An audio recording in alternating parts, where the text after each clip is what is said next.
nag-aalog ang mga tinda at takot na naglabasan ang mga bantay sa tindahang ito sa isang commercial building sa Bugo City, Cebu nang yumanig ang 5.1 magnitude na lindol kaninang hapon.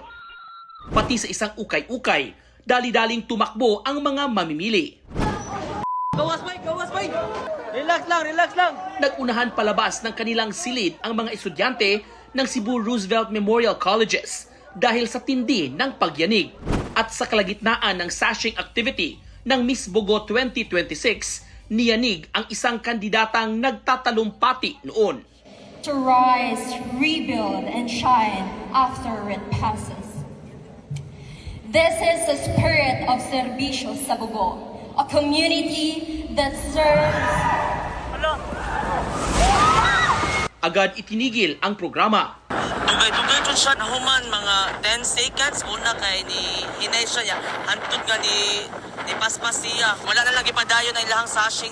Iputol na lang nila. Ayon kay Bugo City Mayor Maria Cielo Martinez, wala pa silang natatanggap na ulat ng damages. Patuloy pa silang nagsisiyasa. May mga nawalan din daw ng malay dahil sa takot. Ayon sa FIVOX, ang epicenter ng lindol ngayong hapon ay pareho ng epicenter ng 6.9 magnitude earthquake noong September 30, 2025 na puminsala sa malaking bahagi ng Cebu. Itinuturing ito ng FIVOX na aftershock ng September 30 quake. Dahil mababaw ang pinagmulan ng lindol, ramdam hanggang Mandaue City at Cebu City ang pagyanig. Sabi ni Cebu City Mayor Nestor Archival, wala silang naitalang major damage sa kanilang lugar dahil sa lindol.